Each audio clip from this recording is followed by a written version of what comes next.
It's the 3rd of August 2023. Good morning and welcome to the Mid Morning Show. This is a Farmers Media where we connect and learn and grow. My name is Mary Osuero. And I am Regina Ayenai. Welcome to the one and only show that fuels our farms. Yes, you can tag along with us. We are live on our Facebook platform at Farmers Media, on YouTube at Farmers Media, on Twitter at Farmers with a Z _ media, and on our website www.afarmersmedia.com. Ensure you comment, you send us your feedbacks, you ask us questions. We'll answer them where need be, and we'll answer all of them. And to all those people outside there who are watching us right now, welcome to our show. I hope you will get to learn something today, and welcome again to our Farmers Media where we connect, learn and grow. Yes, this is the mid-morning show. We normally start at 11 a.m. to 1 p.m. So our dear farmers, ensure you are always here with us each and every day from Monday to Friday from 11 a.m. to 1 p.m. Yes, good morning. Morning, Mary. How are you? I'm good. Today we have a very interesting topic. Yes. Are you ready? Yeah, I'm ready.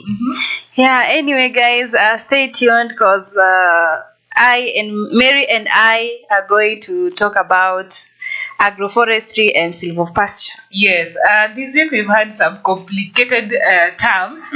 Yes, on our topics, but they're beautiful to discuss. At the end of the day, I believe that you as farmers out there, you get to learn a lot. We are here to learn from you as you learn from us. Yes. Yeah, as you said yesterday, that farming is a profession of hope. It's a profession of optimism. All farmers are optimistic. They are always optimistic because they are resilient. They love farming. And to all farmers outside there, keep doing that good job. And to all the farmers, the youths who are really interested into agriculture, welcome to this world of agriculture. Welcome to this world of farming. Yes, actually farming is also a profession. We talked about it yesterday. Yes. It's a very beautiful profession if you are in it, if you are ready to take risks, just like we discussed yesterday. If you're ready to plan well, definitely you'll be the best farmer, and you'll make lots and lots of profits from whatever you are doing. Yeah, and I encourage young people outside there, kindly practice farming, because farming can bring you a lot of money. It's a lot of money. It doesn't require any degree or anything. Just study farming. Just learn from other farmers. You'll see how much you will grow. Yes. So today we have a very interesting topic. This topic, it has a complicated name, but by the end of this show, I'm sure you'll get to learn a lot, and you just get to know that the name is just complicated, but it's a very simple topic. Our main topic of the day is agroforestry and silvopasture. Ayan will expound to us more about silvopasture. She's a wise lady. Yes, so indeed. I normally throw such terms back to her so that she can explain to us what silvopasture is. Okay, silvopasture is also known as agrosilvopastoralism. It is a type of agroforestry that integrates trees, livestock, and sometimes crops on the same parcel of land. So that is silvopasture. And silvo came from a Latin word which means forest. Oh, so it's simply forest pasture. Yeah, like it is something like that. So it's a Latin word, meaning this silvopasture was also practiced by those people from the Latin world. Oh, the people who speak Latin.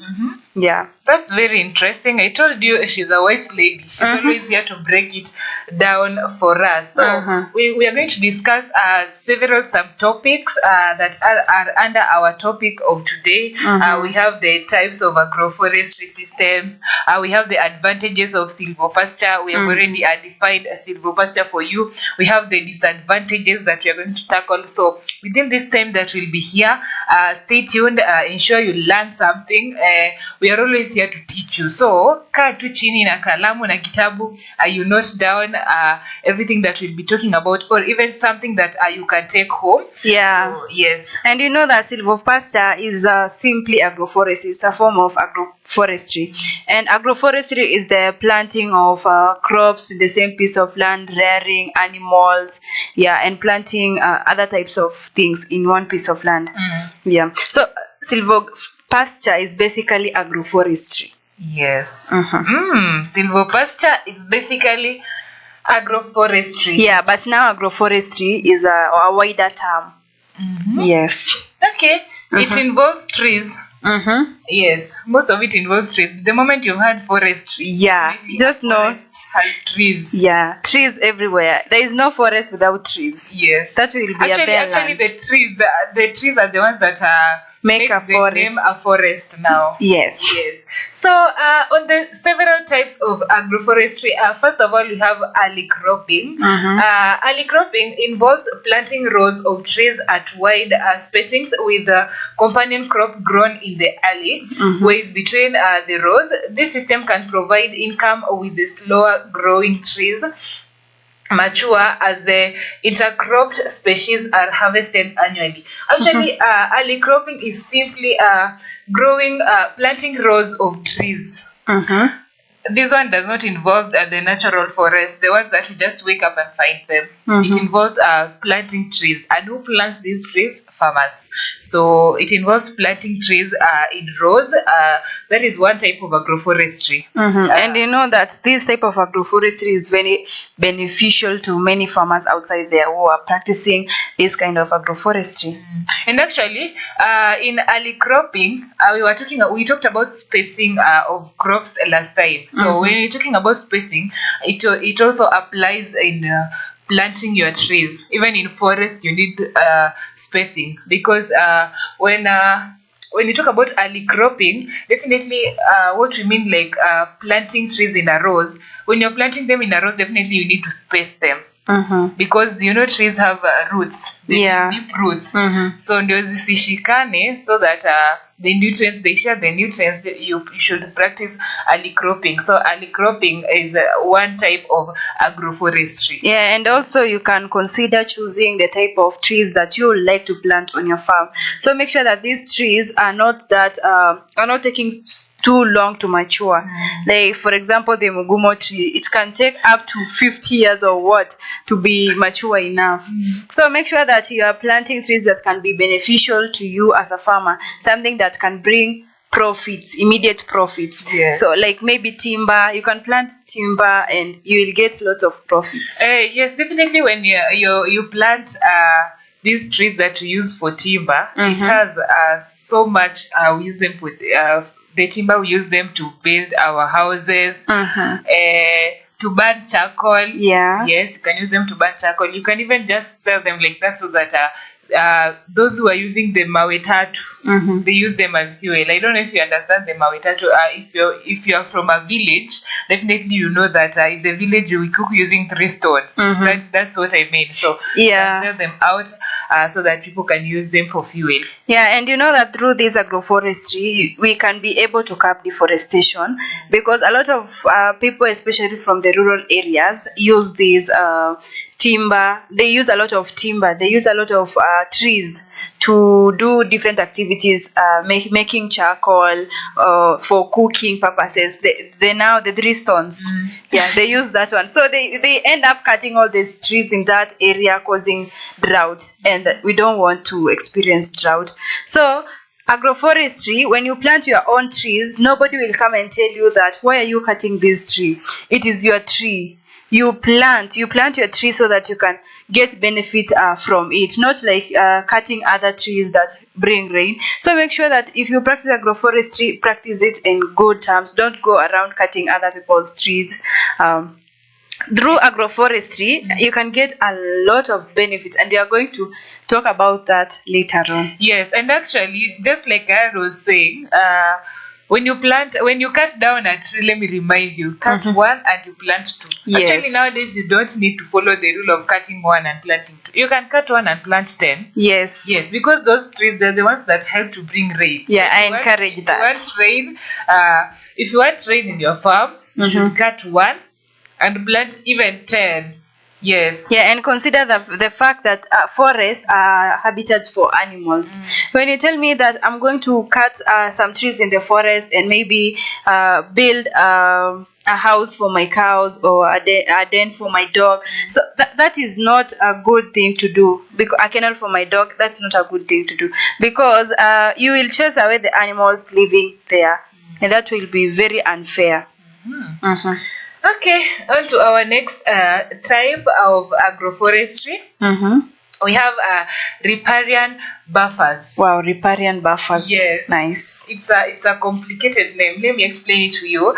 These are areas of vegetation planted along riverbanks and streams to intercept agricultural runoff, preventing soil erosion and filtering pollutants before they reach the water.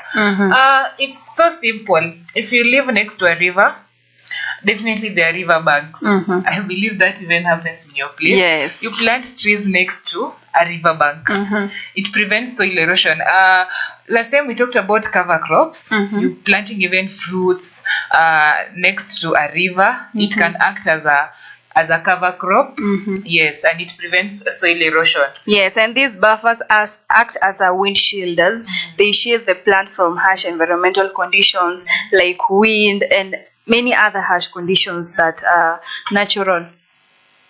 Yes, I told you today these names are complicated, but But you have to. you have to. I hope you've understood the riparian buffers. On to our next type. I believe you have some types that you can help educate our farmers with. Okay, we have forest farming. This is the cultivation of high value crops under the protection of forest canopy, and then provide appropriate shade levels. Crops like medical herbs, mushrooms, and decorative ferns are often grown in this way. So forest farming includes planting of these kinds of things, including just like you said, you can plant flowers there, you can plant flowers for sale in the forest, and they really grow well. Have you seen those from the Karura forests? No, actually, I've never known that you can plant flowers in the forest. Yeah, I you only can. know the greenhouse one. Like you can plant, there is this Karura forest. You'll see that a lot of farmers, before you enter into the Karura forest, they have planted those trees, like many flowers around that place. They have put them in sacks with soil. Yeah, so they water them daily, and they grow really well, very well. So the flowers also grow in sacks. Yeah, so they put in that sack, and then they grow them, and then they sell them. Someone can come and buy them and take them to his or her home. The soils in the forest sometimes are very fertile. Some soils are very fertile because there is no soil erosion there, because there are many trees, so they hold the soil firm together. So the growing of these things can give you a lot of benefits, because trees provide shade, and animal diet can also be animal diet. When you practice agroforestry, you plant these trees, and then you find that after you cut these trees, some trees, animals can eat the leaves of some trees. For example, acacia trees.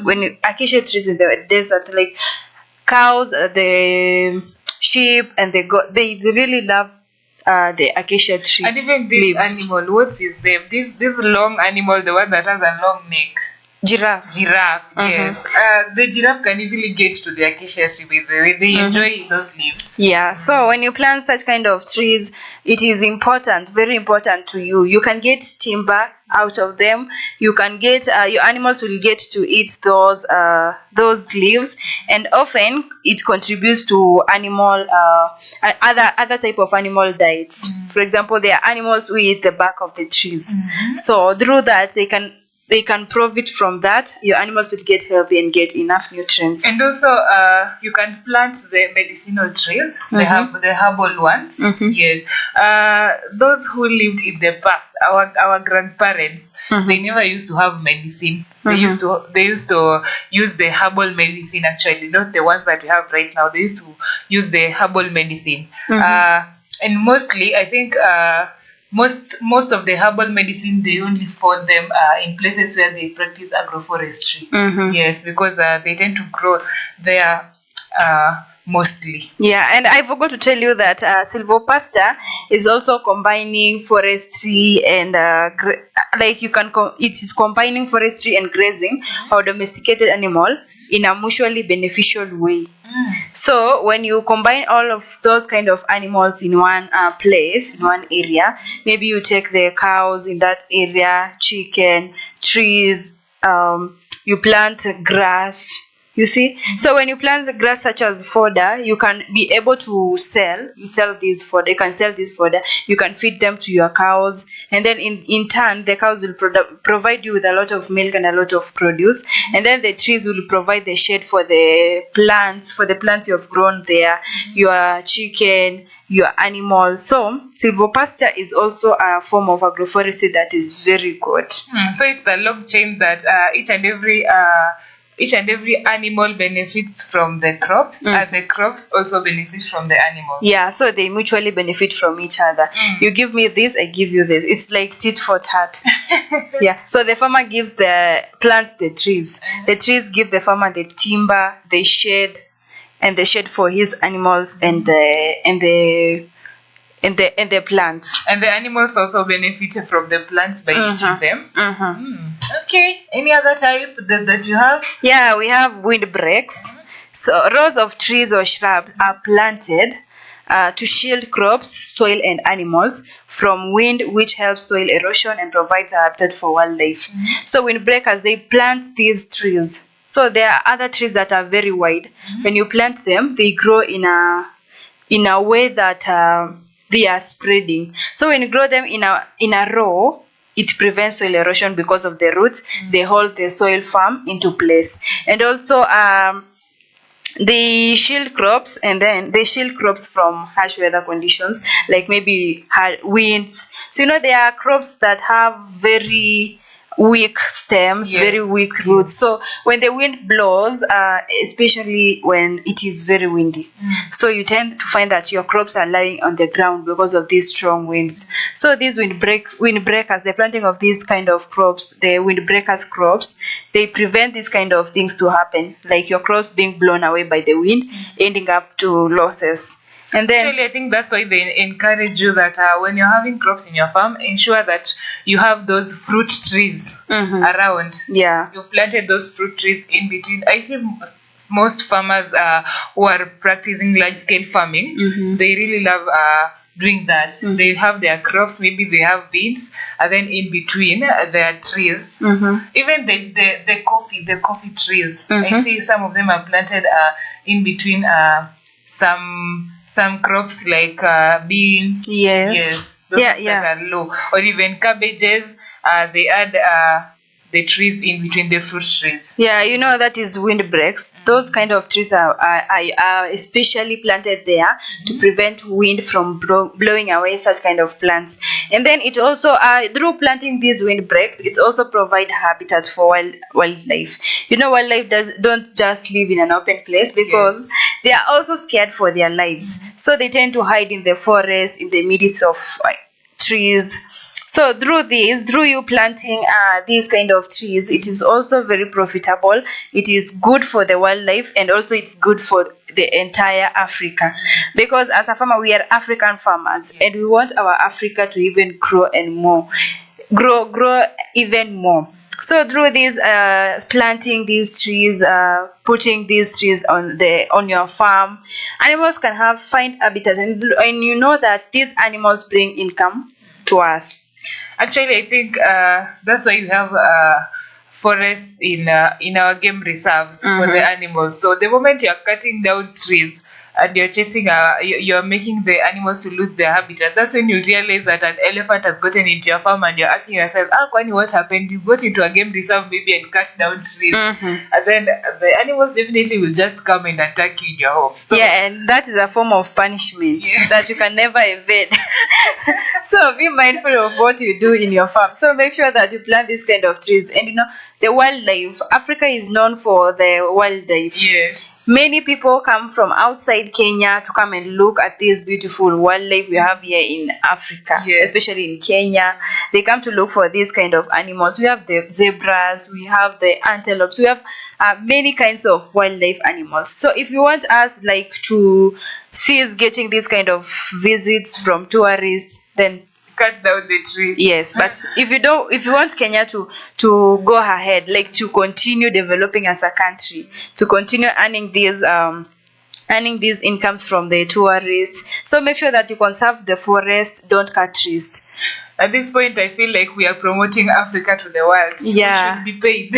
Yeah, and also deforestation is a very bad thing. It's a very bad thing because I've gone to an area that has experienced Actually, this some people don't deforestation. understand what deforestation is. Oh, Deforestation okay. is simply cutting down of trees and you don't replace. Yes. Yes. That is deforestation. So, for example, in Turkana County, you can find that drought is drought is prone to those areas. You can find that there is a drought every time there is drought in Turkana, just because they don't have those trees. They have cut most of the areas. They have cut trees. They have cut these trees down, so there is no trees. And trees they attract rain. So when you cut down the trees, you will experience drought, and drought is not a good thing. Actually, I've been meaning to ask you, since you're from those sides, why do you people cut down trees and don't replace? Maybe you can tell us what you've heard people saying there. Not everybody is educated about these things. They lack this kind of education about deforestation, the replacing of trees. So they don't get this kind of education. All they know is that they get money from these trees that are in the forest. So they cut down the trees, they make charcoal, they go and sell the charcoal, or they take these trees, they build houses for their animals and for themselves. So it is lack of education. They don't know how to plant these kind of trees, and also they don't know, according to my research, that is what I did, because I've visited there several times, and I used to ask them, why do you cut trees so badly? And they told me all the things I've said, and they also said that they don't have any other trees to plant. But if the government or anybody else is taking an initiative to providing trees to them, of course they will plant those trees as they cut the others. I think the government should listen to us. They can provide trees in those areas, because you realize that mostly when there's drought, that Turkana, Samburu, such areas are highly affected. Yeah. And I think it's because they lack the knowledge. So first of all, before even you take the trees there, training is necessary. They need to be taught why planting trees is important, not just cutting them, and then now they are given the trees. That can be a very good challenge. Someone should just do that. Yeah. You go train them. After training them, you give them the trees. Yeah. Then you give them time. Then now tunapima tuone, is it working? Will there be drought next time? Now they have done something better. That's a very good challenge. I think if not the government, any other person who feels that can work. You can become our next Wangari Maathai and plant for us those kind of trees. And drought is a major issue among farmers. It faces a lot of farmers worldwide, in different countries, in different counties. So drought is also another challenge that challenge farmers. So if they are planting trees, when they cut one, they plant 2 or even 10. That will be a good practice, because they won't experience these kind of things. If you notice, when you find that the areas that are densely populated, they have this a lot of trees, they have dense forest, they rarely experience drought. You find that those kind of areas experience rain. Yeah. Okay, we are still live on Facebook at Farmers Media, on YouTube at Farmers Media, on Twitter at Farmers with the Z_media, and on our website www.farmersmedia.com. Ensure you subscribe to our YouTube channel and follow us. Yes, so that we grow together, we become one family. I normally say that once you subscribe to that YouTube channel or even follow us on our Facebook page, you are now part of our family, and we love this family so much. Yeah. So we'd encourage you to subscribe and also follow us on our social media pages, so that we become one family. Yeah, once again, our social media handles, you follow us at YouTube at Farmers Media, in Facebook at Farmers Media, and on our website www.farmers.com. Yes, so we'll move to the advantages of silvopasture. We already explained what silvopasture is. Yes. So, if at all you're following, definitely now you know what silvopasture is. If you are not following, Ayan can still repeat for you what silvopasture is so that you get to understand. Yeah, and if you missed anything and you have just joined our live, make sure you ask the question. If you feel that I'm not understanding this point, I don't know what you're talking about, please kindly go to our Facebook, we are live, go to our YouTube, we are live, and then comment there. We will be able to read that comment and know what you really don't understand, and then we'll be able to make you understand even better. So, repeat for us what silvopasture is. I told you, this is a learning process. When someone has just joined, maybe he or she is just hearing silvopasture for the first time, and you want to move together. Yeah, and I know that word is so unfamiliar to many of you outside there. So silvopasture is also known as agro-silvopastoralism. And I know you know pastoral, but let me tell you also pastoralism. Pastoralism is how can I mention it? You're the lover of animals. Yeah, like pastoralist. Let me first define pastoralist, and then I came to pastoralism. That is how you understand better. So pastoralists are the people who rear animals, especially livestock, and move from one place to another to look for water and pasture. So now I know you understand pastoralism. Yes. Yeah. So silvopasture is a type of agroforestry that integrates trees, livestock, and sometimes crops on the same parcel of land. So I said earlier it's basically agroforestry, but now agroforestry is a wider term. Yes. So silvopasture involves combining forestry and grazing or domesticated animal in which mutually benefit each other. Yeah, so that is silvopasture. Okay, now I guess you understand the meaning. She has broken it down for you. The meaning of silvopasture. I was almost saying silver. The meaning of silvopasture. And we'll quickly move to the advantages of silvopasture. Yes, we have several advantages. But first of all, before we move to the advantages of silvopasture, we've talked a lot for quite some time. So we did take a cup of water. Then when we come back, definitely we'll take you through the advantages and the disadvantages. So stay tuned. Yeah, and don't forget to follow us on our social media handles at Facebook at Farmers Media, in Twitter at Farmers Media, in YouTube at Farmers Media, and in our website www.afarmers.com.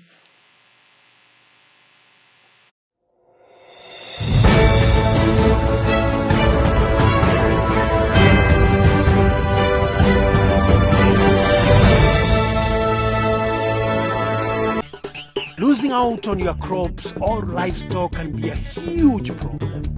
With changing weather, there will be more unexpected losses. Have you heard about agricultural insurance?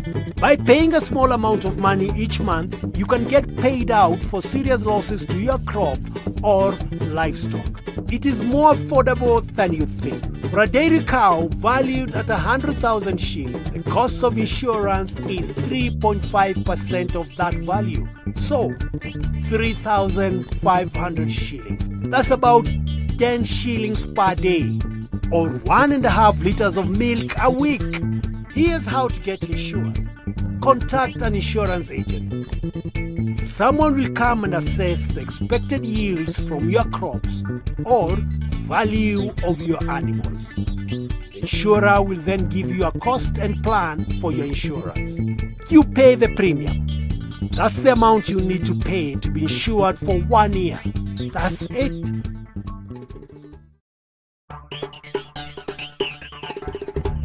When making changes to your farm, whether it's planting a new crop or investing in drip irrigation, you likely need money to begin with. Remember, it may also take time before you start making your money from the changes you have made. You can consider borrowing from a bank, a SACCO, or a chama.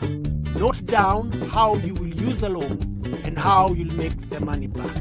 The bank will charge you a percentage of your loan, called interest. This is how the bank makes money back from you. Choose a loan with low interest. The bank will also ask for collateral. This is something they can take in case you can't repay the loan. For instance, a title deed or your car logbook. If you cannot repay your loan and interest back, let your bank know as soon as possible. If you borrow money from a savings group or chama, you may need to make weekly or monthly deposits. Generally, their interest is low and you do not need to provide collateral.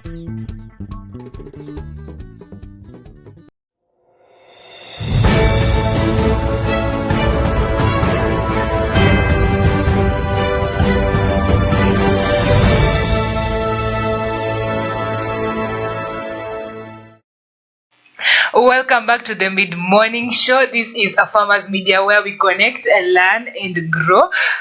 Before we went for a break, we were talking about a very interesting topic, agroforestry and silvopasture. But now, if you want to learn more, you can follow us on our social media platforms. We are live on YouTube at A Farmers Media, on Facebook at A Farmers Media, on Twitter at A Farmers with the Z_media, and on our website www.afarmersmedia.com. Ensure you subscribe to our YouTube channel and also follow us on our Facebook page. My name is Mary Oswero. And I am Regina Ayenai. Welcome back. Before we went for a break, we were to take you through the advantages of silvopasture.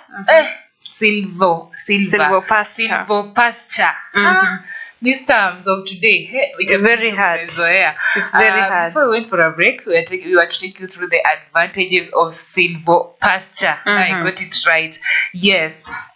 So in the previous segment, I was just talking about silvopasture, and now we are going to talk about advantages. And one of the advantages is biodiversity and wildlife habitat. I was talking about in the previous segment how these silvopasture contribute to providing habitat for wildlife, and now this is our first advantage, providing wildlife for habitat for the wildlife and also for biodiversity. You know, the presence of trees in the silvopasture system creates a more diverse ecosystem. So if there is a lot of trees in that piece of land, of course there will be a biodiversity ecosystem because it will contain different types of animals. The birds will come there and build their houses. The insects will live there. And small mammals can also live there. So it is a very good thing because you will be able to provide habitats for these animals, may it be wildlife and also small animals like birds and insects. And then this increased biodiversity can improve ecological resilience and contribute to overall ecosystem health. Okay, so this type of advantage, it's an advantage for real because after having your forest, after planting your trees, and then you've created a habitat for the animals, the wild animals. There are insects, there are organisms that are there. Those organisms, especially that are in the soil, definitely they are adding nutrients to your soil, and then they are helping your trees because definitely they'll act as organic matter and they'll help your trees to even grow taller. Yeah, so you know, through this biodiversity, you can get several advantages out of it. For example, the birds will eat the pests. You know, the birds eat insects. So when you plant you plant maybe sukuma wiki in that piece of land, you find that when there are these pests, wadudu, the green ones that usually invade sukuma wiki, so you find that the birds land on those sukuma wiki and eat those pests because the birds, some birds don't eat sukuma wiki, do they? Some do. Some do eat sukuma wiki, but not most of them. But let's assume but the birds. When you're talking about birds, you also have chicken. So the chicken is the. So I'm talking about the birds the wild birds, the birds, okay. Not the chickens. I don't think they eat because if those birds could eat sukuma wiki, then definitely we will not be having sukuma wiki in our farms. So the birds can eat those kind of pests, those caterpillars. They really love caterpillars. So you can find that you've solved one problem from that field of yours because you will lower the cost. Instead of buying pesticides and polluting the environment, the agrochemicals, those herbicides, pesticides, wherever, and polluting the environment, these birds are making it easier for you by eating these caterpillars. And also by that, you are providing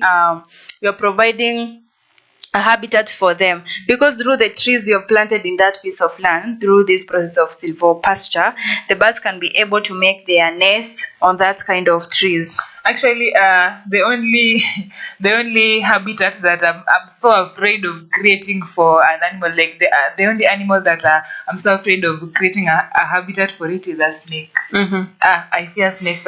Yeah. When I just imagine planting a forest, planting trees, and then I start imagining that snakes will come there and live there. Kuna venye inanitingisha, but There are people who rear snakes. hey, those are people Snake who is also a form of farming, rearing of snakes. those are courageous people. I don't Yeah. think I can even visit a snake park. Snake are being eaten in China, in other parts of the world, even in Kenya. I don't know if there are any restaurants that sell Yes, snake. definitely there are Chinese restaurants in Kenya. I think they have snakes there. I don't know. There's a Chinese woman who I heard saying that in China they don't eat like all the snakes. There are specific types of snakes that they eat, and then those snakes are just found in these big restaurants. You see, like in Kenya we have Serena Hotel. Now those snakes in China they are found in such hotels. Hazipatikani kwa kibanda. So through this silvopasture, you'll be able to save different kind of lives, including the insects, the birds, your animals, like everything, the small mammals. The Small snakes. mammals. Are there small mammals? Yes. Yeah, There by the way, are, they are yes. small mammals. Mammals. I used to say that mammals are only human beings until I was told that anything that has mammary glands is a mammal. Yeah, At least you learned something from there. Who taught Yeah. you that? that one. I learned when I was in high school. Yes. All right. Our next advantage is enhanced land use efficiency. It optimizes land use by utilizing the same space for multiple purposes. The trees provide shade and shelter for livestock, allowing them to graze comfortably throughout the year, even in extreme weather conditions. This results in a higher overall productivity of the land compared to traditional grazing. Like when you grow trees, and you have trees in your farm, and you release your animals to go and graze. Definitely, first of all, you see the trees are there. There will be rains. The moment there are rains, there will be grass Yes. where your cows or your animals can graze in. So you're providing, because of the trees that you've planted, definitely you're providing pasture for these animals compared to just the traditional way where you just release your animals to go into the field where there are no trees. Maybe there's not enough grass there. They'll graze on it and ibaki soil, ibaki mchanga kabisa, and now they can't eat anymore. Yeah. So that's why we encourage you to plant trees. Yeah, and also that is how you get soil erosion. Yes. And also to prevent soil erosion, when you have your trees and then your cows are feeding on the pasture under your trees, they have shade. You provided a shade for your livestock. Yeah, not only for your livestock, even for yourself. Yes. Yes, when you're grazing, I'm forgetting that you're a pastoralist. Yes, as a pastoralist, we rest. Sometimes when you want to watch over your animals, you just find a shade and then sit down and watch over your animals. Just be careful isiingie kwa shamba ya mtu. And then, and also as a farmer, uko tu hapo kwa nyumba yako, and then you feel that it's sunny today and I don't want to stay indoors. You just come out, spread your mat and sit under those trees. You see, that's also a benefit to yourself. Yes, and they said trees are also cover crops, so they will also prevent soil erosion. So definitely your soil will always be fertile because you have trees on that farm. And in that way, when your livestock are grazing on such pasture and they're also under a shade, definitely they will give you a good product, like maybe milk. They're grazing health, they're eating healthily. So at the end of the day, you'll get good milk. Hujawatesa. Yes, you treated them like your own Kids. Yes, like your own kids. Yeah. Not like eggs. Yes. Your own kids. Yeah. So that takes us to our next advantage, that is improved soil health. We're just talking about how it prevents soil erosion. That is also a form of improving soil health. Your soil will be very healthy. It won't be there any soil degradation. And then trees play a vital role in improving soil structure and fertility. Through this, some trees they shed their leaves, and then the leaves they fall down to the soil, and then they decompose. Through that, your soil will have nutrients and also will be more fertile. Yes. Their roots also help prevent soil erosion. We were talking about those trees preventing soil erosion. The roots spread widely. Through that, they hold the soil firm in a firm position. So even if there is a lot of rain and the rain is pouring like down very heavily, there won't be any soil erosion that will occur because you have planted many trees, and then your soil will be in position. So I was talking about the leaves providing nutrient for the soil. So while the fallen leaves and the branches provide organic matter, enriching the soil and supporting microbial activity. So microbial activity, it improves soil nutrients. Through that, they feed on these decomposed materials, and then when they die, they provide the soil with these nutrients. So it's also good that this silvopasture improves soil health. I'm starting to think that trees now are the best for manure, like the leaves. Because can you imagine when they just fall down and decompose? When you have so many trees in your farm, you don't even have to struggle to bring cow dung, because they will definitely shed leaves. Trees, they shed leaves every day. Yeah. So they'll definitely shed leaves, and then the leaves will decompose and they will act as manure. I've been asking myself, like, why is it that when we sweep the compound, we sweep the leaves in our compound, we take them to the farm. I've never known that they can act as manure. They can. It depends with what type of trees. There are other trees that can act that way. There are others that won't act that way. At least today I've learned something. Yeah. So that's why what Lambiwa, each time you sweep the compound, take the leaves to the shamba. Yeah, and you know that birds can also get rid of the pests from your animals, like the ticks. Birds eat ticks. When your animals are walking and they are infested by ticks, when the bird sees it, goes and prickles and eats that tick. I've seen that while I was looking after our cows. They are white, right? I've forgotten their names, but those white birds, I just know they are color white. Yeah, birds love ticks. We have a name that we call them in our place, but I won't mention that today. Yes. They eat tick. And as the animals walk around that compound of yours, around the trees, when they excrete their waste also helps improve soil fertility, and also that waste help the growth of your trees. Your trees will even grow even better because they are getting those kind of nutrients that they need for them to grow even taller. It's a long chain. Moving on, we have carbon sequestration and climate mitigation. Did you hear that? Yes. Can you repeat it one more time? I know it's a sweet topic. Sequestration and climate mitigation. Now help us understand that. Now, trees are known to absorb and store carbon dioxide from the atmosphere through photosynthesis. Do you know what photosynthesis is? Yes. Do you remember? Yes, I remember photosynthesis. First, that name was a big trouble for me to pronounce. I used to say photosynthesis. I don't know how I used to say, but it was a lot of trouble. Photosynthesis. Yes. You know how to mention it right now. Like photosynthesis. Like when I concentrate harder, I'll be able to mention it. But it has been a problem to mention that name since high school. Our director should take that part that you are saying photosynthesis. The first time I was trying to define that term, I repeated saying that term over 10 times. I understand. Yeah. Yes. So trees are known to absorb and store carbon dioxide from the atmosphere through photosynthesis. At least I know that one. In a silvopasture setting, the combination of trees and grasses can sequester significant amounts of carbon, helping to mitigate the impacts of climate change. So when you plant trees and grass together, just like you were saying, your trees attract rain. Trees attract rain. So can you imagine when you have trees and grass together? These are green. These are, do I say vegetation? Yes. Definitely they will attract rain, and also they help a climate. the moment they are attracting rain, definitely they are promoting weather change. If it was sunny, mnaweza ona to drizzle kidogo, there are some drizzles of rain, and then the weather changes just automatically because you have so many trees. Yeah, and you know that the joy of a farmer is to see his plants grow well. So you want that rain. Farmers need rain for their plants to grow. They need water for their plants to grow.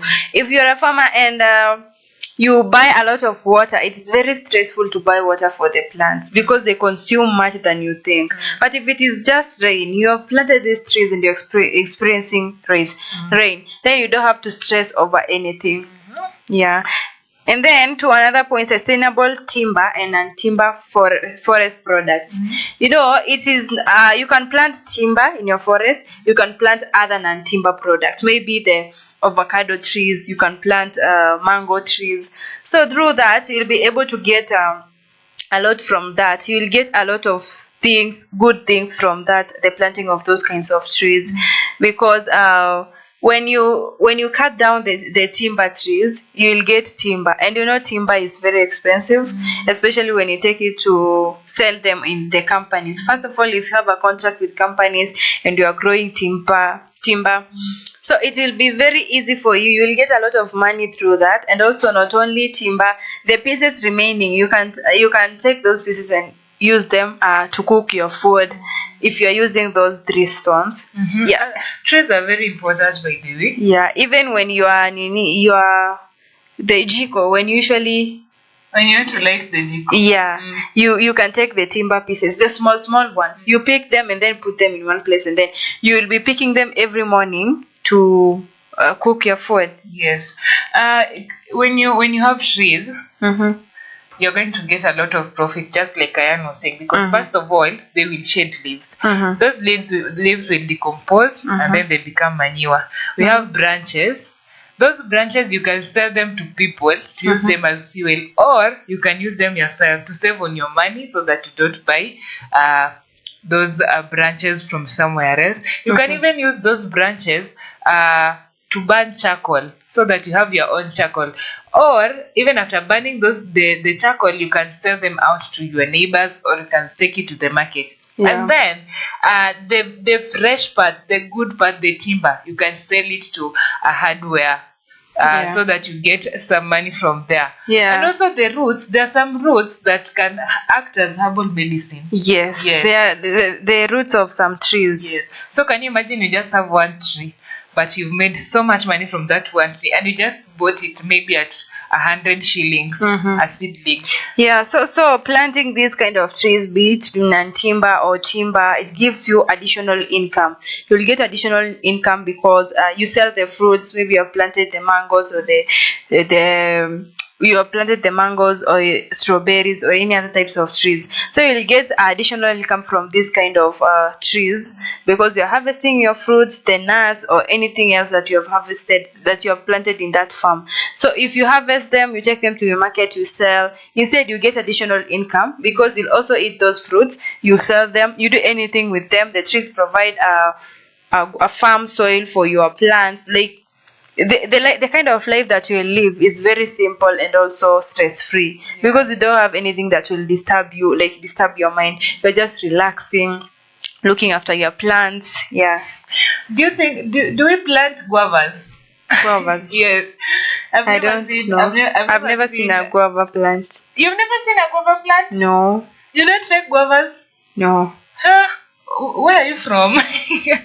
I'm from a semi-arid area, so such kind of things is a rare sight for me. Okay. I've never seen guavas planted.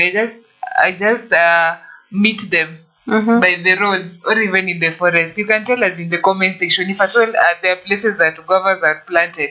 Mimi za kwetu tunaonanga tu kwa fences na watu nayo just climb them from the fence. Guavas are a potato family, right? Or what? They are fruits. They are fruits. Guava is a fruit. Yes. I usually see that guavas are like cassava. Well, let's move to the next point. I'll educate you later. Okay. Moving on, we have water management. When I talk about water, definitely there's life. You can't survive without water. Actually, when you stay thirsty for so long, you'll definitely be hurt or even die. That's why those who are affected by drought, they normally lose their lives so fast because there is no water, and you can't survive without water. So when you talk about water management in the silvopasture, this is what I mean. Trees in silvopasture systems, trees in silvopasture, I just realized that I'm saying pasture systems can act as windbreakers. She already talked about trees acting as windbreakers and help reduce water evaporation from the soil.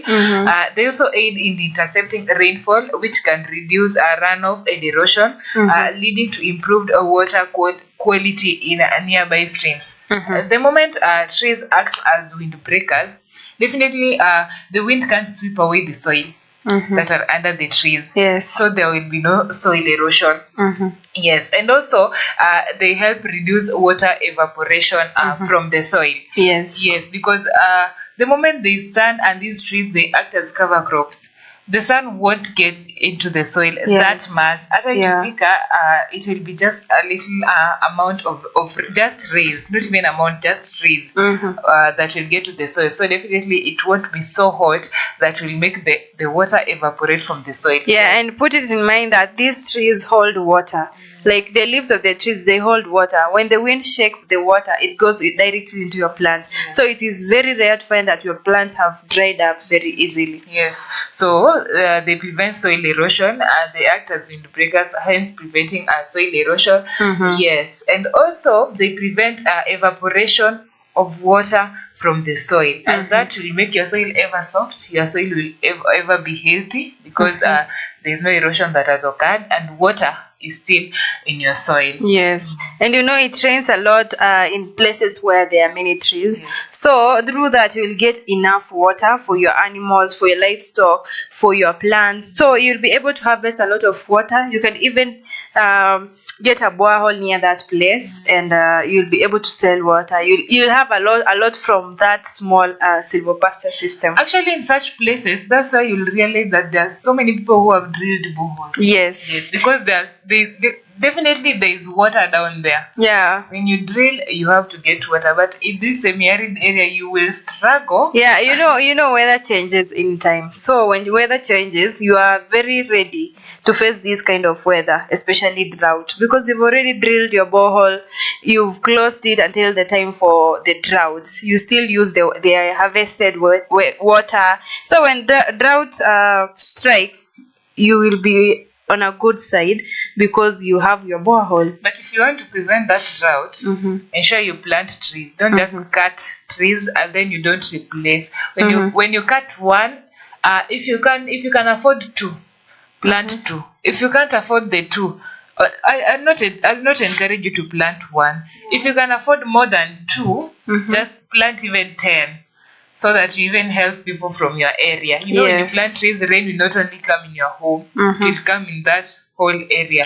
So you can help people from your area. I think people can even learn from you, because the moment you plant trees and then they see the rain's ever coming, maybe they can learn from you and even do whatever you are doing. Yeah, especially in rural areas, it is very easily to influence other farmers. Yes. If you are a farmer out there and they see that you are planting trees, of course they'll come and ask, why are you planting trees? They will be very curious to know what is happening. So when you tell them that I'm planting trees because I'll get these kind of benefits from these trees, and I'm going to get a lot of money. So when they hear that, they see that someone has planted this tree, so they'll also go and try that. When another farmer sees this and another farmer and another farmer sees this will continue until the whole area will be full of trees. And at the end of the day, you're helping a community. Yeah, and through that, your community will not be faced by drought. You'll experience heavy rainfalls. Your plants will grow healthy, and you won't suffer from hunger. I believe places like Limuru have lots of trees. That's why it's always cold. Yes. When I pass through that place, it's evergreen. I've never seen a dry place there, a dry part of that place. Yeah, you see, they have dense forest in Limuru when you pass by, so it's rare for them to experience sunny moments, sunny conditions. So even if there is any condition in places like Limuru, they have enough shades for them to lie on. For us who live in semi-arid areas, the trees are they are not many. They are very few. So when it is sunny, people tend to get out of their houses because of the heat inside. So you find that there is no tree to sit under, and when you sit in front of your house, the sun will directly strike you. Sometime back, a long time ago, I used to see that when there's a baraza or even a meeting for a village, there's just one tree. That thing Yes. still happens in my village. A big tree. A big tree that people will sit under. That one tree will not help you. Plant trees. Yeah, plant many trees so that it will be very beneficial. And to another advantage of silvopasture is resilient to extreme water. So sometimes there are rains and it falls heavily, and then the water tries to carry away your crops and everything that you have planted, even your animals can carry away your animals. So if you planted these trees, you won't face such kind of a situation, and you know that it can make farms more resilient to extreme weather events like hurricanes, droughts, and floods. So the trees act as a buffer, protecting livestock and forage from harsh conditions, and providing a more stable environment for both plants and animals. So these trees, when there are droughts, animals often have this habit of they breathe in a way that it shows that they are very They're thirsty. thirsty. Yeah. So they tend to find shades. That is when you find that you've lost a lot of your animals, and then you go looking for them, searching for them, because they've gone trying to find a shade, a place where they can lie down. So through these silvopasture, when your animals feel thirsty and they need a shade for them, they just lie under your trees. It will be very easier for you to monitor your animals, and also it will be very hard for you to lose any of your animals due to these kind of conditions. Since you'll just be having water and pasture around, they don't have to struggle to go get water and pasture. Yeah, and through providing this stable environment for your animals and plants, you'll even gain more profits and also have more good reviews about your farming practices. So it is good to practice this silvopasture in a certain way. Yes, and also if you don't want to use so much energy, I believe you pastoralists use a lot of energy because you have to move from one place to another. Once there's no pasture in this place, you move. So if you practice silvopasture, you'll not use so much energy because at the end of the day, your trees are there. You have enough feeds for the animals under your trees. You have grass there, so you can just leave them to feed on the grass that are on your farm. Yes. So you won't use so much energy. There is water around. You just give them water. You don't have to walk some long distances before you get to water and pasture for your animals. Yes. Our next point is animal welfare and health. Actually, today our points are just relating. Have you realized they're correlating? We're just talking about caring for the animals, and now my next point is animal welfare and health. So this is what I mean when I talk about animal welfare and health. And the shade provided by the trees offers relief to the livestock. Definitely, even you as a human being, when you're provided with a shade, you'll feel so relieved, especially when you are from walking for a long distance under the sun. That hits different. When you are from a sunny place and you just need shade, everything that is on your mind is just, I need a shade. Yes. And if you just find a good tree, or even just trees planted and a cold environment, you'll definitely relax well. And some cold soda given to you there, you relax well. So it helps relieve the livestock during the hot weather, reducing their well-being. It also relieves them from heat stress. Animals also suffer from heat stress. Don't have to think that only human beings are the ones who suffer from heat stress. Animals also suffer from heat stress.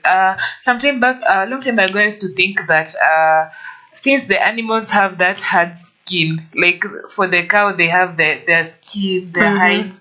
I used to think that these ones, they don't suffer. Even if you beat them, they won't feel painful. Even if it's sunny, they won't feel affected. Animals are just like human beings. For me, I love livestock, and like livestock, they also feel pain just the way a human being can feel. So if you feel that it is very hot, even the animal is feeling hot, For example, I can give you an example of a dog. When a dog feels thirsty, it lets his tongue out. Yeah. So that way you can know that it is very sunny. Mostly you can find that in when it is very sunny, you see that dogs take out their tongues. So it also indicates that they also feel the same way human beings feel. If you feel that it is hot, even the animals feel that way. So animals are just like human beings, except the fact that they have 4 legs. Yeah.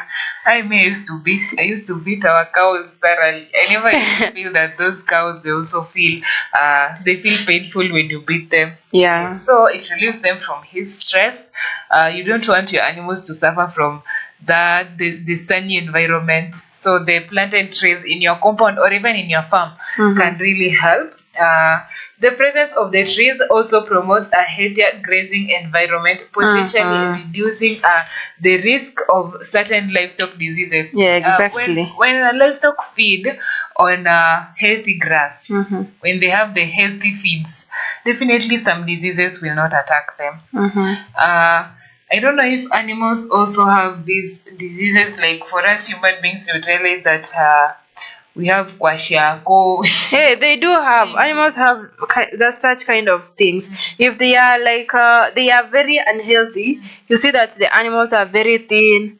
That is a type of a disease. Maybe they are not getting enough nutrients. Yeah, they get such kind of diseases. Animals. So when you feed your animals well, when you allow them graze on healthy grass, they don't eat sand, definitely some diseases will not attack them. They'll be so free from some diseases. So that's why we encourage a silvopasture. When you grow trees, they get enough environment to graze in. They don't eat grass. They don't walk under the sun. They are stress free from the heat.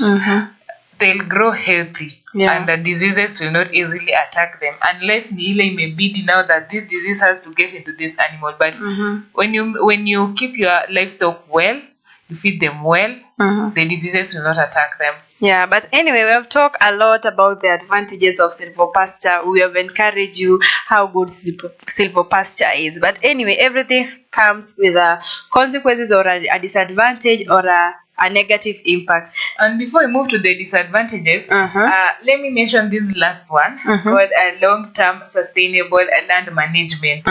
Yes, silvopasture encourages the adoption of sustainable land management practices by promoting agroforestry and integration of various land waves. Silvopasture promotes agroforestry. We already defined what agroforestry is. So when you practice silvopasture, there's so many advantages.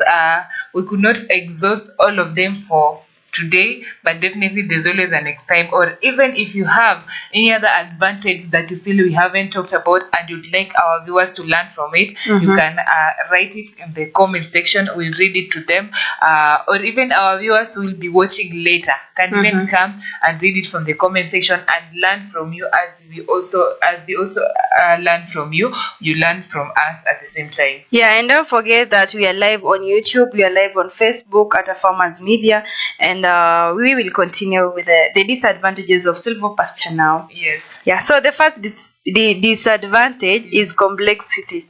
So complexity, it is very hard for farmers to learn some things about silvopasture. For you to do this silvopasture, you should have a deep understanding of both forestry and animal husbandry. So if you want to engage in this silvopasture, you have to have this kind of knowledge. There is no way that you can engage in such kind of thing, because it requires if you are someone who is very lazy, someone who doesn't want to do research, someone who doesn't want to make effort or hard work, someone who is not patient, then you shouldn't do this, because it requires a deep understanding, because it is complex, very complex. Growing all kind of those things in one place is a complex thing, because you have to concentrate. You don't have to concentrate on one thing. If it is the animal, I'm concentrating on animals alone, or if it's the trees, I'm concentrating on trees a lot. So you have to concentrate on each and everything. The animals, the trees, the plants, everything that you are keeping in that piece of land. So it is very complex. And you also have to be patient. When you are practicing silvopasture, you have to be very patient because you realize that you planted your trees. The grass that the animals can eat from are there, and you also want to plant any other type of crop. Yeah, and forestry is not just that simple. You can't just go around and say, I'm going to do silvopasture. Forestry is not that simple. It also has its complexities. Because you have to wait for the trees to grow. In order for them to grow, you have to be watering them, taking good care of them. Yes. So You have to learn what type of trees that thrive in that kind of environment, that kind of weather. So you have to know the soil type, if the trees can be if the soil type can be able to hold firm the roots of these kind of trees. And also the animal husbandry. You have to know how your animals behave, how they reproduce, what kind of things they require for them to undergo this husbandry. actually, do you know there are type of trees that affect some animals? So let's assume you have cows and you want to grow some types of trees. The moment you realize, and you can only know this through an expert, that there is a tree that affects a certain cow in one way or the other, you just avoid growing that tree, planting that tree in that type of environment. Yeah. Yes. And also the next disadvantage is initial establishment and investment. This is what I mean. Establishing a silvopasture system requires significant upfront investment. Here we are talking about money. Yes. Including the cost of purchasing and planting trees, fencing, and potential land preparation. It may take several years before the trees reach maturity, which can be a financial burden for farmers, definitely, especially those with limited resources. The moment you want to practice silvopasture, you have to be ready with enough investment. You have to have the money for fencing. First of all, land preparation. This land preparation requires manure. It also requires labor. You have to pay the people who will help you prepare the land. Maybe you can't do it alone. And also you need the money for fencing.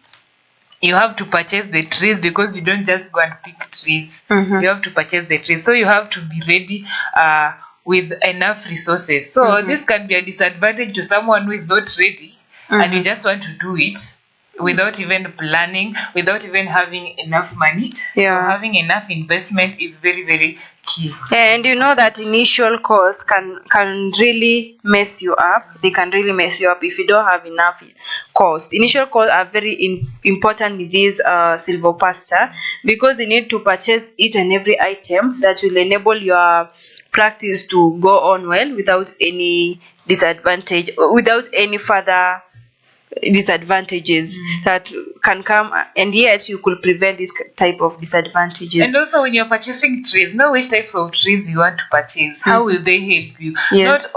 Not all trees are used for timber. If you're purchasing trees for timber, ask an expert. What type of trees should they purchase? Usiende ku purchase the mugumo tree. I don't know if we can purchase the mugumo tree or it just grows by itself. Don't go and purchase something that will not help you at the end of the day. Maybe you have plans with the trees.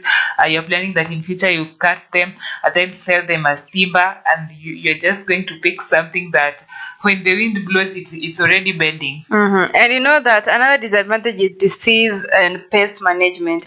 It is very hard to manage disease and pest management because you can find that your chicken have been affected by this disease. This disease spreads quickly. It can even affect your cows or any other thing. So if one type of animal has this season, like there is this season where certain types of animals can be affected by this type of disease. So you might end up being the one person, like maybe you have the cows, the chicken in one farm. So there are other diseases that can affect, I'm just giving example of cows and chicken. So there are other diseases that can be passed from one animal to another. Yeah, That's so the same way diseases can also be passed from one tree to another. yeah, so through this you can get that all your animals in that farm have been affected with this disease, yet it could only affect one type of animal. So through that you lose a lot and you would be able to manage all of that animals. If you try to buy the pesticides or the things to get rid of this, or try to deworm all these animals, you will incur losses because you will have to buy expensive medicines. A lot of that dewormers for your animals. And then managing pests will be very hard. If maybe your cows have ticks, you have cows, you have goats in that same garden, garden, and then you have the dog there. So the ticks from the dog can also affect the cows. They can stick onto the cows. So the dogs might pass these diseases to the cows. The ticks might migrate from one place to another. They can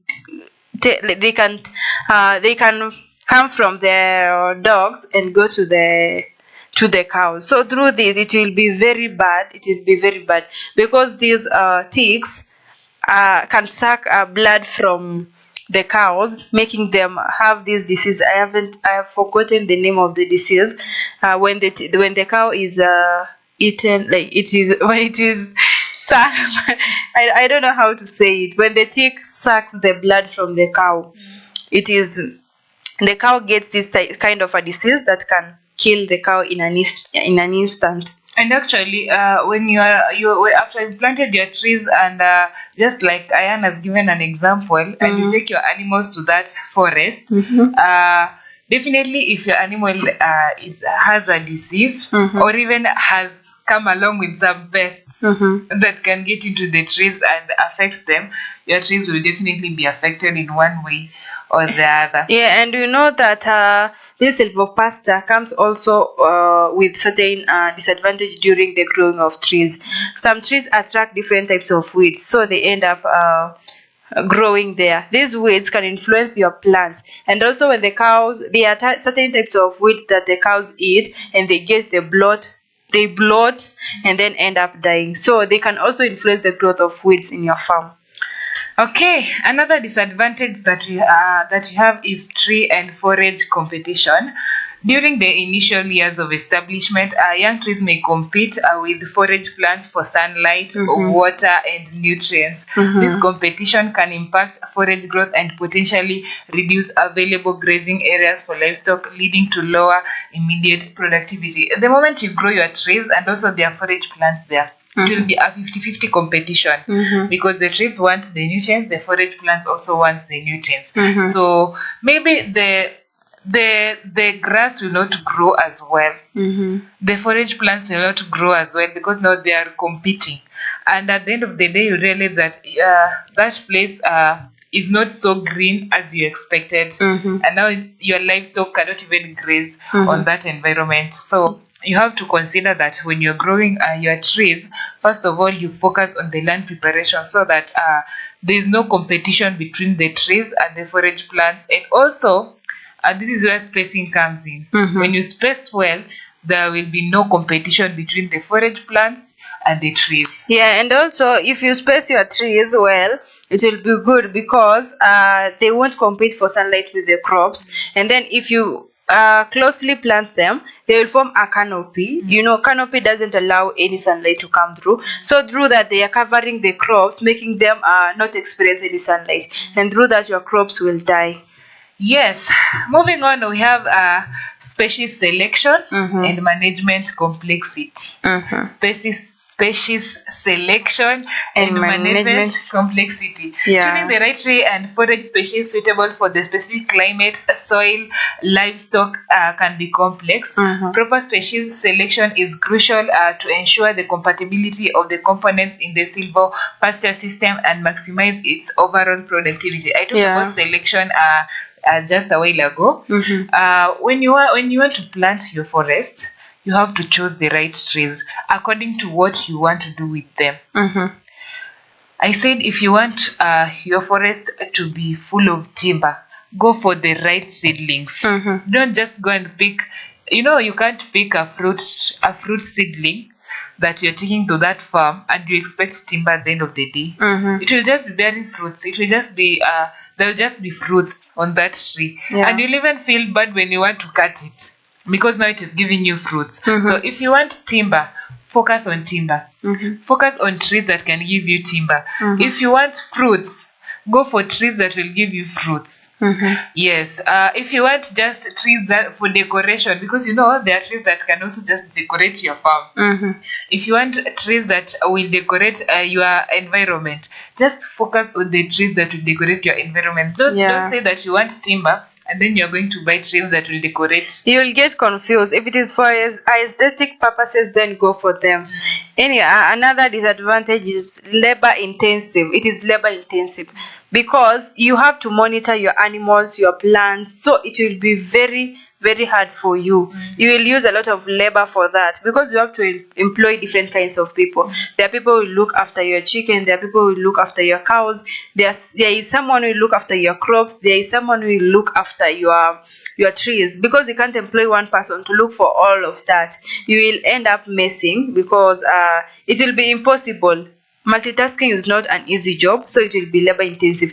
Even if you decide that you will do it alone for yourself, it will be very hard to monitor the health of your animals, how they feed. Will you feed the chicken, or will you feed the cows, or will you take the cows to graze in the fields, or will you go look after the trees? So you will get confused and end up concentrating on one thing, ending up losing everything else you had. Actually, some farmers normally say that they prefer doing it alone because they believe that when they employ people will just be spoiling their things. There are some laborers who can also deal with you. You can be planting your trees there and then you leave because now you have someone who will be taking care of them, and they end up cutting your trees and living with them, going to sell them, and there's nowhere you can take that. Yeah, there is nowhere. That's why we are saying it is labor intensive. Even if you decide you will do it alone, you will be sick within 1 week, because you can't tell me that you are overworking yourself because of this kind of farming. You are overworking and you feel sick, you go to the hospital, you lose more money. So it is labor intensive. Okay, we also have tree damage by livestock. Definitely when I talk about tree damage by livestock, you know what I mean. Before I even get to the domestic animals, let me just mention on the wildlife, the wild animals.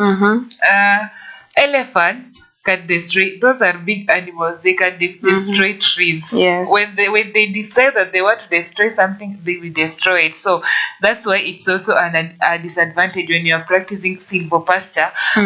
Tree damage by livestock is a disadvantage in this way. Young trees may be susceptible to damage from livestock, such as browsing or trampling. That's why I'm mentioning elephants, because when elephants come to your forest, where you planted those trees that are still young, they will destroy all of them. They will just be stepping on them and finish your farm. Fencing can help protect the trees, but it adds to the initial cost and requires ongoing maintenance. Actually, let me talk about Garden at this point. Recently, a farmers media launched the Garden elephant repellent. So even if you have a fence, definitely an elephant will always destroy the fence and get into your farm. So Garden can really come through when it comes to preventing elephants from getting into your trees. Yeah, especially for those people who live around the parks or near the parks. Sometimes elephants run away from the farms and come to your farm to destroy them. There are many areas that elephants are common, like in Nyahururu. There are some places where elephants eat the avocados from the farms. So for you can buy this Garden, an elephant repellent. You can be able to chase the elephant away from your farm through using this. And also those farmers who plant things like carrots, when you have trees and then you've planted carrots, your best friends will be rabbits. Yes. They'll be coming to your farm to just take all those carrots. Now fencing can really come through when you've planted trees and you have carrots. You might be thinking that now that I've planted trees, I can just plant my crops and no animal will know. Those animals are also intelligent. You get them coming to your farm and eating your crops and even destroying your trees. So the best way is just to fence. So damage by livestock is a very big disadvantage, because can you imagine an elephant has come and destroyed your trees? You spent a lot of money in that preparation, labor while planting the trees, watering the trees, and then an elephant comes and destroys them just in 30 minutes. And then there is market accessibility. For these things like silvopasture products such as sustainable timber and meat from your pastures, it is very, very hard for you to access the market, because it is because it might be less accessible or less developed. Because where you've put this kind of silvopasture, mainly you can't just put in the urban area, because there is nowhere you can do that. It is very even weird when you plant something in the center. So you can mainly find that it is very hard for you to access the market, because you have planted this kind of crops far away from the market. So accessing the market can be very hard, and also if that area is less developed, then you can get a lot of other issues like transportation. The infrastructure is very poor, so you can't be able to transport your things from one place to another. So that is another disadvantage. Long-term maintenance and management is also a disadvantage. Don't say that today we have so many disadvantages. These disadvantages also help so that you think well before you start silvopasture, and you also consult experts. We always encourage you here in A Farmer's Media that when you want to do something, ensure that you're always consulting an expert, so that you just don't go do it your own way, and then you incur losses. So long-term maintenance and management is also another disadvantage. Silvopasture systems need regular management to ensure the health and productivity of both trees and forage. Pruning, thinning, and other maintenance tasks can be time-consuming and labor-intensive, just like Ayan had mentioned, particularly on larger farms. So in order for you to manage your farms well, you need labor. So this silvopasture, just like she had mentioned before, is labor intensive. Yes. And again, another advantage is there is risk of overgrazing. Another disadvantage. Another disadvantage is there is risk of overgrazing. That is, if not managed correctly. Livestock can manage young trees, can overgraze on the young trees, or even browse on the trees. So browsing the trees or through physical damage, such as rubbing against the bark. For example, the goats have these habits of rubbing their backs on the trees. Cows. So when you tell me that a cow rubbing its back on a young tree, of course it is going to destroy it. And again, there is risk of overgrazing, because when you are grazing your cows maybe in one particular type of land, they end up going to the whole land, so they overgraze. Through that, you are losing a lot. And they can even feed on those trees. But then there was a time we had planted trees in my place, and then there was so much grass in that same environment, and we assumed that cows will know how to differentiate between trees and grass, and we just released them. They ended up eating all the trees that were there, and they still ate the grass. So we incurred losses at the end of the day. So just ensure that you're managing your livestock well. And again, you will risk running up and down because of this livestock. You tend to chase one cow from eating this tree, the other one goes to another tree, the other one goes to another tree. So you will waste a lot of time while running around, chasing around. You're using a lot of energy, and you're still incurring losses. We are still live on our social media platforms. We are live on Facebook at A Farmer's Media, on YouTube at A Farmer's Media, on Twitter at A Farmer's with a Z_media, and also on our website at www.afarmersmedia.com. Our main topic of the day is still agroforestry and silvopasture. It's a complicated name, but I guess you're learning a lot from it. We are trying to simplify it for you so that you as a farmer, you can learn more about this topic of the day. And even if you are practicing silvopasture, now you know the advantages of whatever you are doing, and you also know the disadvantages of whatever you are doing. We are still continuing with the disadvantages. You can also get to know what else you can do next time when you want to practice silvopasture, so that you don't get tired. The advantages encourages you not to get tired, so that you just continue practicing the same silvopasture, no matter how hard it is. ensure you just don't give up. Farmers don't give up. If you're a good farmer, you don't give up. Yeah, and also as a way of learning, you should ask questions. Asking questions is also a form of learning. Yes. If you want to learn something, just ask question. Try to answer the polls. Ask any concerns. And if we don't know anything about something that you are asking us about, then we'll invite an expert one of these days to talk to you about what you really want to understand. Yes. On to our next disadvantage, land use conflicts. Silvopasture might not be suitable for all types of agricultural operations, and conflicts can arise if farmers prioritize other land uses over grazing or timber production. Balancing multiple objectives in a silvopasture system requires a careful planning and communication. When you want to practice silvopasture, definitely your farm you have neighbors. You might be practicing it, and in one way or the other it's affecting your neighbors. Yes, So it is very bad. it's advisable that you communicate with the neighboring farms and you plan well. Yeah, and your neighbors are the ones who can determine if you are going to continue with that farming there, or if you are not going to continue with that farming, because they can complain. They can file a complaint against you, and then you end up losing everything you have worked for. Yes. Yeah, another disadvantage is time factor. Trees take a long time to grow. Therefore, the benefits from the trees, such as the timber, may take years or even decades to know their value. So it is very hard if you find that you have been growing these trees, you've been growing timber trees for like a year or 3 years, and they are not growing. They can take decades. It is very hard to grow timber, especially because you have to be patient and wait. And at that time, other farmers have harvested their crops, so you can feel that I'm wasting a lot of time while waiting for this timber, and other farmers are harvesting their crops. They are getting money out of it. So time factor also matters. You have to look for if you're a patient person, then well and good. But if you're impatient, don't try growing such kind of trees that take a long time to grow. I think at this point you're going to take a break. When you see me coughing, just know nimeongea sana, and now we need to take a cup of water before we come back. Let's take a short commercial break. We'll be back with the rest of the disadvantages.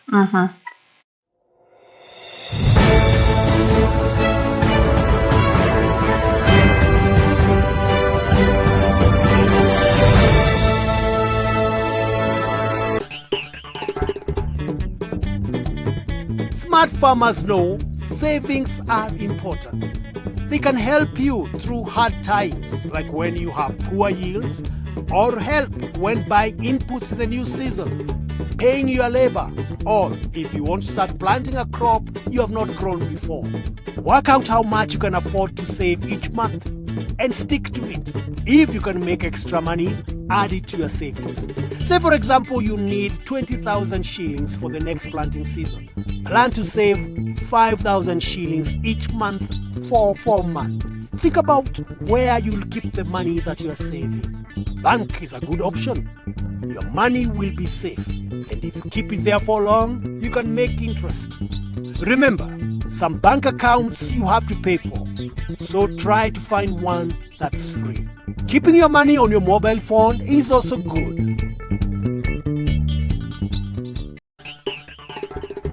A budget is an overview of the costs and incomes of your business. Let's say you want to grow potatoes on half an acre. First, note down all the things you'll need in order to grow your crop and find out how much they cost. For instance, certified potato seeds, 24,000 shillings. Fertilizer, 6,000 shillings. Labor, 3,000 shillings, which gets you to a total cash spend of 33,000 shillings. Say you'll harvest 50 kilogram bag of potato, which you sell at 1,000 shillings each. That gives you total cash earnings of 150,000 shillings. Now, this is a really important part. Work out your profit. Subtract the total cash spent from cash earned. In our potato example, that works out at a profit of 117,000 Kenyan shillings.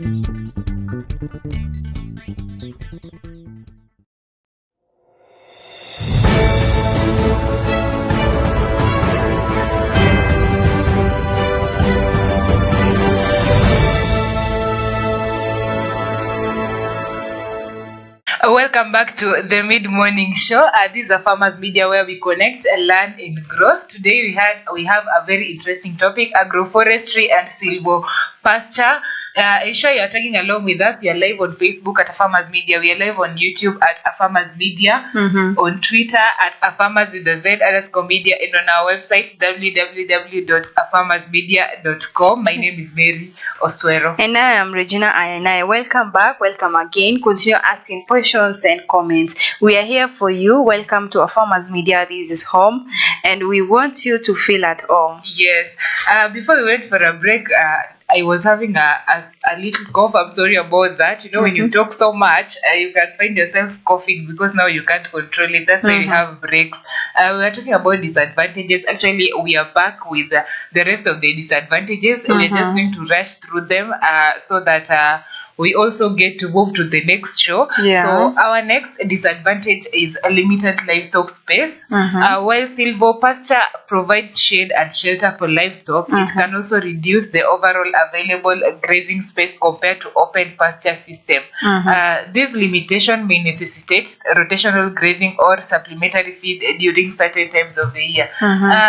Let's assume, like, from your place, we are practicing now silvopasture, and the way you have so many cows, so many animals. Yes, that will be very impossible. Even don't even say it, because it will be very impossible. So it's a disadvantage because now those animals, when you have so many cows, when you have so many animals, they can overgraze. Yeah. And since they have limited space, now they won't even have enough food. Not even overgrazing. They will have to struggle much because animals need to move around. They need to move freely. They need to sleep properly. So if you keep all that animals, for example, 200 cows in one piece of land, and then you are growing your crops there, you are rearing, I don't know, birds. So it will be unhealthy environment. It will also pollute the air.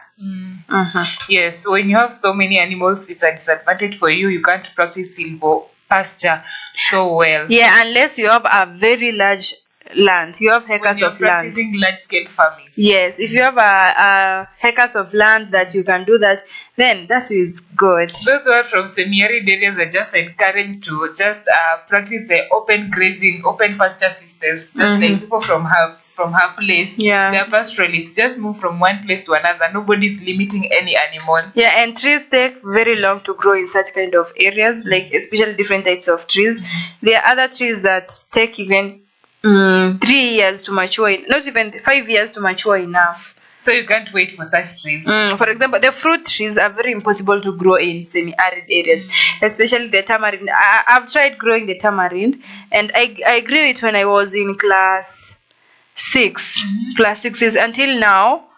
It has just started like bearing the fruits right now. Okay. Yeah. So it has taken long. It has taken a while.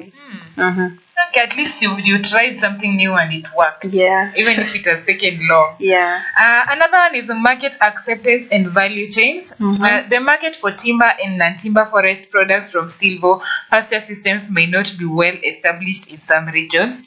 Farmers may need to invest time and effort in finding appropriate markets and value chains for their products.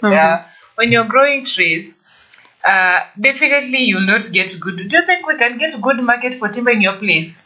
I don't think so. Yeah, you can get market in specific places, not in my place, like specific places. Okay. Yeah, but it is very hard to get markets for timber in our place. Because in your place, do you really use timber to build your houses? Not really. So yeah, some houses use timber, some doesn't use timber. Not these modern houses, because I know in those places. Oh, we don't use timber in our place. Like, for example, in where we live, like in the deep heart of the forest, we use sticks. There are certain kind of plants that provide these tall sticks. So we cut those sticks and then we build the houses using them. So that is not the best market for timber. Your place is not Yeah, it is not. It is not, because people are very comfortably using those kind of sticks to build their houses, and those sticks grow in large quantities in our forest. So they don't even need to use trees. So They use just you those can't sticks. even sell those sticks also to them because they already have them. Yeah, they are very plenty.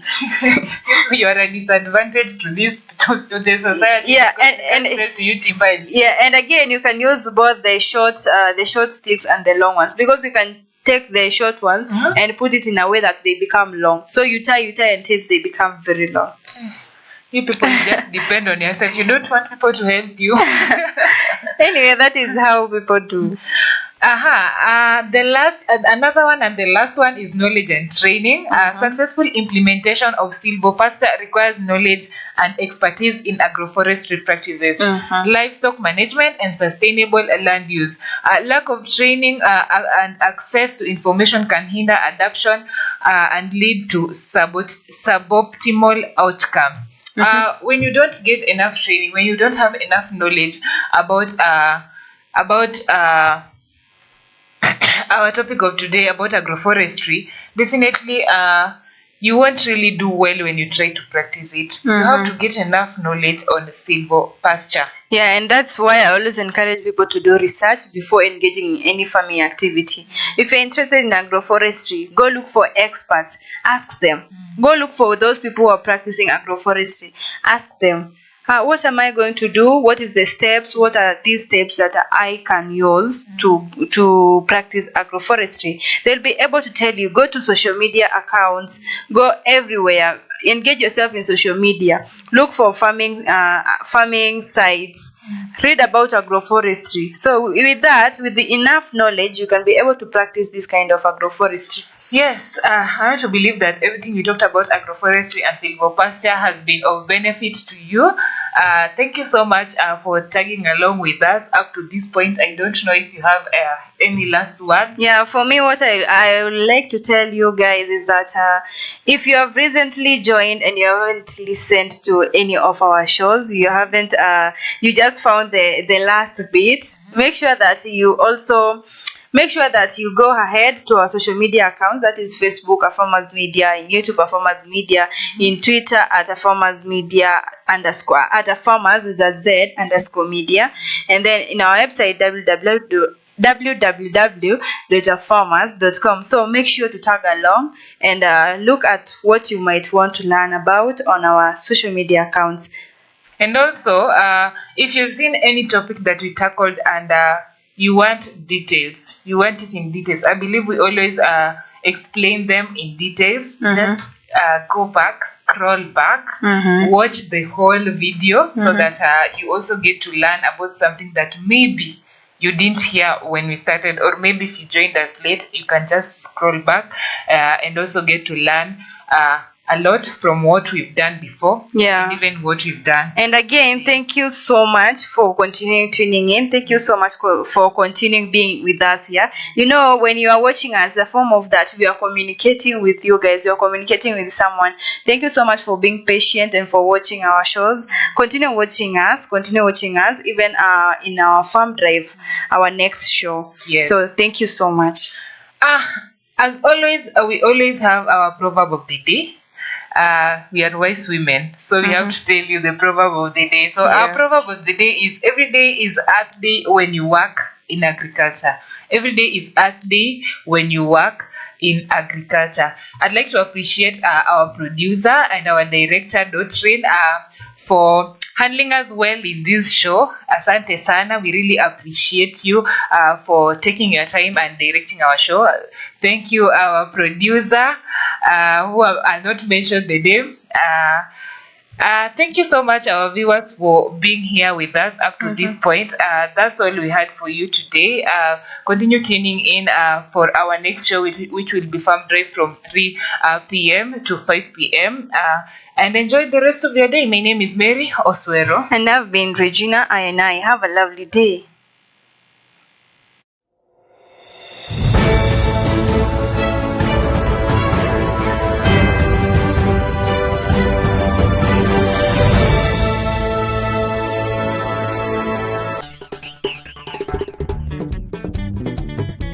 Smart farmers know savings are important. They can help you through hard times, like when you have poor yields, or help when buying inputs in the new season, paying your labor, or if you want to start planting a crop you have not grown before. Work out how much you can afford to save each month and stick to it. If you can make extra money, add it to your savings. Say for example you need 20,000 shillings for the next planting season. Plan to save 5,000 shillings each month for 4 months. Think about where you'll keep the money that you are saving. Bank is a good option. Your money will be safe, and if you keep it there for long, you can make interest. Remember, some bank accounts you have to pay for, so try to find one that's free. Keeping your money on your mobile phone is also good.